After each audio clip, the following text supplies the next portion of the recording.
সরকারি ছুটি ঘোষণা করেছেন মাননীয় মুখ্যমন্ত্রী।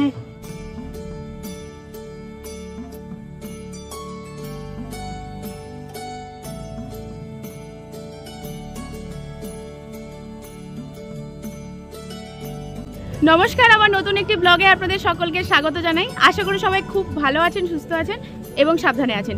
তো আজকে আমি আবার চলে এসেছি সোনামুখী শাল মহুলার মেলা 2024। একদম মেলার সামনেটাতে দাঁড়িয়ে রয়েছি। আগের দিনে আগের দুটো ভিডিওতে আপনাদের সাথে শেয়ার করেছিলাম প্রথম দিনে যেসব সমস্ত কিছু ছিল, সমস্ত কিছুই মেলার মধ্যে যা যা ছিল, তারপরে মেলার যে প্রসেশন শোভাযাত্রা সব কিছু শেয়ার করেছে। আজকের ভিডিওতে আমি আপনাদের সাথে শেয়ার করব দ্বিতীয় দিন, অর্থাৎ আজকে হচ্ছে সেকেন্ড দিন।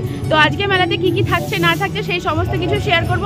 তো চলুন ভেতরে যাই। আজকে হচ্ছে আঁকার প্রতিযোগিতা, মেলার তরফ থেকে একটা আঁকার প্রতিযোগিতা হচ্ছে এখানে। তো সেটাই ওখানে আরম্ভ হয়ে গেছে 2টোর থেকে। তো সেটাই আপনাদের সাথে শেয়ার করব। তো চলুন দেখতে থাকুন আর সাথে থাকুন। আর ভালো লাগলে এক্ষুনি চ্যানেলটাকে সাবস্ক্রাইব করে দিন আর ভিডিওটাই লাইক করে দেবেন। চলুন, এই হচ্ছে মেলার গেট, আরও একবার দেখিয়ে দিলাম। তো চলুন ভেতরে যাব এবং আজকে যে সমস্ত জিনিসগুলো আগের দিন দেখাইনি সেগুলোই দেখাবো আপনাদেরকে। 2024 প্রথম বর্ষ, আজ তার দ্বিতীয় দিন। গেট থেকে ঢোকার পরেই এই যে বাঁ দিকটাতে যেখানটায় স্টেজটা করেছে, মেন স্টেজটা, তো দেখতেই পাচ্ছেন এখানে অনেকটা ভিড় রয়েছে। তার কারণ হচ্ছে এখানে একটু আগেই বললাম আপনাদের ড্রয়িং কম্পিটিশন হচ্ছে, আঁকার প্রতিযোগিতা। সবাই কিন্তু দেখুন বসে পড়েছে। মোটামুটি 2টো থেকে আরম্ভ হয়ে গেছে, 2টো আড়াইটা থেকে। তো আমি তো 3টের সময় এলাম। 2টো ভাগে কিন্তু ভাগ করা রয়েছে। আমি যেখানটায় দাঁড়িয়ে রয়েছি এই সামনেটা, এখানটায় কিন্তু ক বিভাগ বাচ্চাদের রয়েছে, আর ওই দিকে দূরেই কিন্তু হচ্ছে বড়দের। ওই দেখুন, চলুন তো একটু মঞ্চে কি হচ্ছে সেটা দেখে আসি। এই দেখুন স্টেজের এই পাশটাতেও কিন্তু সবাই বড়দের যে খ বিভাগদের তারা আঁকতে বসেছে।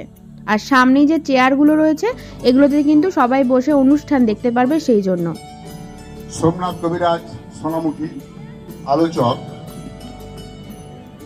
ডক্টর সুভাষ অধিকারী এবং দ্বিতীয় বা শেষ পর্বের পঠিত কবিতা বা গল্পের আলোচক ডক্টর রামপ্রসাদ বিশ্বাস। বেসিক্যালি এই মঞ্চে কিন্তু এখন একটা অনুষ্ঠান হচ্ছে, সাহিত্য সভার অনুষ্ঠান। দেখুন আঁকার সাথে সাথে কিন্তু এটা ওইদিকে চলছে। এখানে দেখুন আমার একটা সুন্দর মুহূর্ত আপনাদের সাথে একটু শেয়ার করছি। এই বাচ্চাটি কিন্তু আমার ভিডিও দেখে এবং আমার সাবস্ক্রাইবারও। আমি তো ওখানে ভিডিও করছিলাম আর ও কিন্তু আমাকে দেখে ঠিক চিনতে পেরেছে এবং সাথে দেখুন ওর মা আর দিদিও ছিল, ও আঁকতে এসেছিল। তো ওরা সবাই আমার সাথে সেলফি তুলবো বলে দাঁড়িয়েছিল অনেকক্ষণ। সত্যি কথা বলতে এই কদিনে আমি কি করতে পেরেছি সেটা জানি না, কিন্তু বহু মানুষের ভালোবাসা পেয়েছি। যাই হোক, মনের কথা বলতে বলতে ইমোশনাল হয়ে গেছিলাম। ভিডিওয় ফিরে আসি। আগের দিন যে স্টলগুলো বসেনি সেগুলো কিন্তু আজকে বসে পড়েছে। তো সেখানেই চলে এসেছি আর একটা নতুনত্ব জিনিস দেখতে পাচ্ছি। তো চলুন ওনাদের মুখ থেকে শুনে নিন এখানে কি হচ্ছে। এগুলো কি ব্যাম্বু চিকেন দিদি? ব্যাম্বু চিকেন, আচ্ছা। এগুলো কত করে? 5 পিসে 80 টাকা। মশলা টসলা দিয়ে ঢোকানো আছে তাই তো? আচ্ছা। আর এগুলো কি এমনি এমনি ভেজ পকোড়া? বাঁধাকপি ভেজ পকোড়া 2 টাকা করে পিস নাকি? আপনারা কি ধান সিমলা থেকে আসছেন? এনারা একটা মহিলা সমিতি থেকে এসছেন, ওই গোষ্ঠী যেটা বলে। তো সেখান থেকে দেখুন নিজেদের চেষ্টায় এখানে খুব সুন্দর স্টল দিয়ে কিন্তু এরকম ভাবে বিক্রি করছে পকোড়া, ব্যাম্বু চিকেন। আমরাও কিন্তু টেস্ট করব বলে নিলাম। খেয়ে দেখো, খাও খাও, ফেলে দিও না, দেখবে।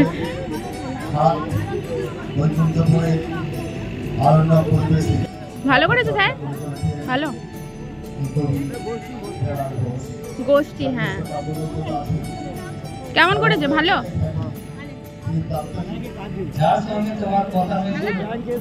দিদি আপনারা কোথা থেকে এসছেন? নদিয়া থেকে? এত দূরে? আপনি যেভাবে খুশি কাটবেন, কিন্তু আপনি শাড়িটা জাস্ট একটু ভালো করে রাখা, একটু নরমাল হালকাভাবে কাটবেন। শাড়ি মানেই তো বুঝতে পারছেন। এবার আমি চলে যাব আর্ট গ্যালারির দিকে। কৃষি বিজ্ঞানের ঠিক পেছনেই যেখানটায় আপনাদেরকে দেখিয়েছিলাম তখনও প্যান্ডেলটা হচ্ছিল। তো চলুন একটু সামনের দিকে যাব। এখন তো দেখতে পাচ্ছি প্যান্ডেল হয়ে গেছে, তো এগিয়ে দেখব যে আর্ট গ্যালারির সমস্ত কিছু হয়েছে কিনা, আর আপনাদেরকে ছবিগুলোও কিন্তু দেখাবো।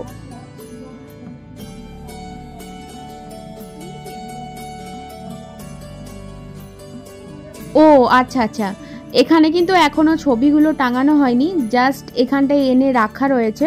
এবার কিন্তু আস্তে আস্তে সব সাজানো হবে, তো জানি না এখন কখন হবে। আমি ওয়েট করব যে আপনাদের যেন দেখাতে পারি।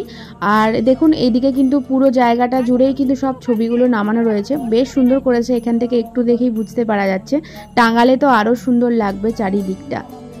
আমারও এখানে ছবি দেওয়ার কথা ছিল, এখন আফসোস লাগছে এগুলো দেখে, যে যদি একটা দিয়ে দিতে পারতাম হয়তো বেশ ভালো লাগতো নিজেরও। তো যাই হোক, এটা ভেবে আর কোনো লাভ নেই, আফসোস করে লাভ নেই। তো চলুন, এখন কিন্তু একটু অন্য দিকে যে মেলাটা বসেছিল সেই জায়গাগুলো আপনাদের দেখানো হয়নি, আগের দিন বসছিল। তো এখানে তো রাইডসগুলো বসে পড়েছে, নাগরদোল্লা, তারপরে আরও যেসব থাকে আমি কিন্তু নাম জানি না। আর ওই যে দেখুন ফেলুদা নয়, ফালুদা ভোলেনাথ, ও বসেছে, ওরাও বসেছে। আর এখানে দেখুন চায়ের দোকানও রয়েছে, একটা চা কফি সব বিক্রি হচ্ছিল। তো চলুন সামনের মেলাটা দেখব। আর দেখুন পুরো মাঠটা মোটামুটি ফাঁকা ফাঁকাই রয়েছে, যেহেতু আঁকাটা ওইদিকে হচ্ছে, স্টেজের কাছটায় কিন্তু একটু বেশি ভিড় রয়েছে।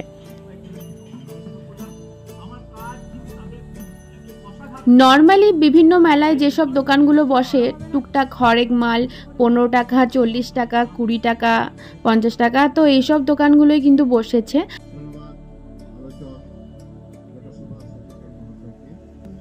সকলকে আর চোখে দেখে বদলে যাচ্ছে শিশুর চোখের পবিত্রতা, বলছে মনীষা উজ্জ্বল। সামনে দেখুন কি দেখতে পেয়েছি, আমাদের মেয়েদের মানে মায়েদের খুব পছন্দের একটা জিনিস, রিসেন্টলি আমারও খুব পছন্দের। মানে আমি এখন যে কোনো মেলায় কাপ দেখতে পেলে কাপটা নিয়ে তারপরেই বাড়ি ঢুকবো। তো দেখুন এখানে প্রচুর ভ্যারাইটিস বসেছে, আর আমার মা কিন্তু পছন্দের কাপের জায়গায় চলেও গেছে, আর সেখান থেকে কিন্তু কাপও নিয়ে নিয়েছে। আর এই জায়গাটাতে কিন্তু দেখুন কানের বসেছে প্রচুর, এগুলো কিন্তু সব 40 টাকা করে। আমরা মেয়েরা যেখানেই কানের দেখতে পাবো সেখানেই কিন্তু দাঁড়িয়ে যাব, তাতে চাই নিই আর না নিই। তবে কি একটা কানের না কিনে কিন্তু মেলা থেকে ঘর যাব না, তাতে যতই বাড়িতে কানের থাকুক আর যাই থাকুক। এদিকটা দেখুন চাবিগুলো ফাঁকা ফাঁকা রয়েছে, কারণ পছন্দ করা চাবির ওপর ওরাই কিন্তু নাম লিখে দেবে। আর এখানটাতে দেখুন সেই চাবি টাঙানোর, তারপরে এমনি সব টাঙানোর জন্য একটা সেই থাকে না, সেটাই কিন্তু এখানে রয়েছে আকশি দেওয়ার মতো করে। এইখানটায় আবার কুপন সিস্টেম দেখুন, আপনি কিন্তু টিকিট কাটার পরে একটা প্রাইজ পাবেন। আর এই দিকটাতে রয়েছে একটা ব্যাগের দোকান, তো এই ব্যাগের দোকানটা বেশ বড় দেখুন, আর প্রচুর ভ্যারাইটিসও রয়েছে এখানে। তো চলুন আমিও একটা নেব ভাবছি, কোনটা নেওয়া যায় বলুন তো। আমার একটা ছোট পার্স লাগবে, তো সেরকম একটা পার্স নিতে হবে সবসময় নিয়ে বেরোনোর জন্য, মানে ডেলি ইউজ যেটা। দাদা এই পার্সগুলো কত? 100? এটা কিন্তু আমার পছন্দ হয়ে গেছে, আর রং নিয়ে এখন টানাপোড়েন চলছে আমার আর মায়ের মধ্যে।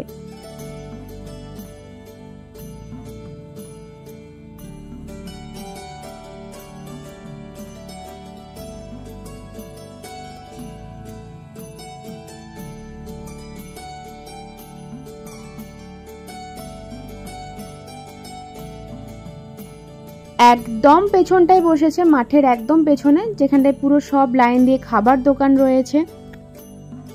ওইখানেই একটা জায়গায় কিছু দেখুন গ্রামের মানুষ ওপরে তাঁবু করে এরকম বাঁশের জিনিস দিয়ে কি সুন্দর নকশা মতো তৈরি করছে বসে বসেই।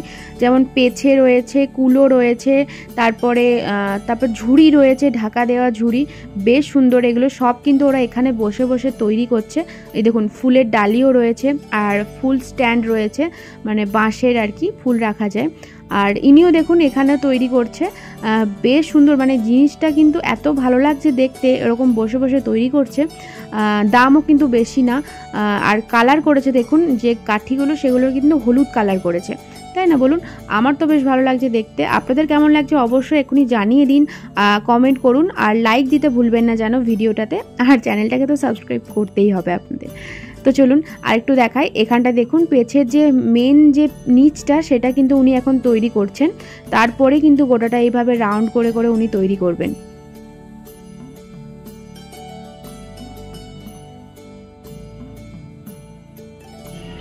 করুন এবং পার্কিং এর জায়গায় নিয়ে যান। পুলিশ প্রশাসনের কাছে অনুরোধ করছি মেলার এইদিকে একটা জায়গার আবার হচ্ছে পাশকুড়ার চপ, আর চিংড়ির চপ, মোচার চপ, হিমসাগর চপ, ডিমের চপ সমস্ত কিছুই রয়েছে। আর এইটা মানে খাবার দোকান থাকবে না মেলাতে সেটা তো হতেই পারে না। আর এই দিকটাতে দেখুন বিভিন্ন ধরনের মিষ্টি মানে ঝিলপি, সিঙ্গারা, তারপরে এই যে পাঁপড় যেটা বলে সেটা, তো অনেক কিছুই বিক্রি হচ্ছে এখানে। তো আমি কথা বলতে বলতে নাম ভুলে যাচ্ছি কোনটাকে কি বলে। তো সব কিছুই এখানে বিক্রি হচ্ছে।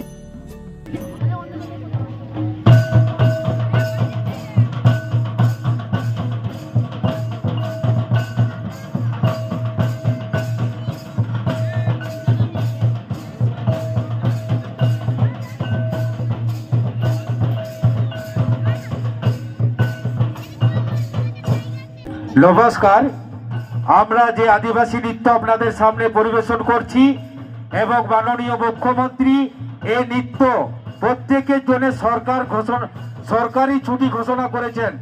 মাননীয় মুখ্যমন্ত্রী এর নৃত্য নাম হচ্ছে করম নৃত্য। করম নৃত্যের জন্য যারা সরকারি কর্মচারী আছেন প্রত্যেকেই ভাদ্র মাসের মধ্যে যে প্রথম সপ্তাহের মধ্যে ছুটি পাচ্ছেন, ওটা মাননীয় মুখ্যমন্ত্রী এবছরের প্রত্যেকের জন্য ঘোষণা করেছেন ছুটি। সেই নৃত্য আপনাদের সামনে আমরা আদিবাসীর পক্ষ থেকে পরিবেশন করছি। স্টেজে দেখুন প্রোগ্রাম কিন্তু আরম্ভ হয়ে গেছে, মানে প্রত্যেক দিনই এরকম বিকাল থেকেই কিন্তু শুরু হয়ে যাচ্ছে অনুষ্ঠানগুলো। তো আজকেও সেভাবেই শুরু হয়ে গেছে দ্বিতীয় দিন আদিবাসী নৃত্য দিয়ে। এই অনুষ্ঠানগুলো কিন্তু এখন পরপর রাত অবধি চলবে।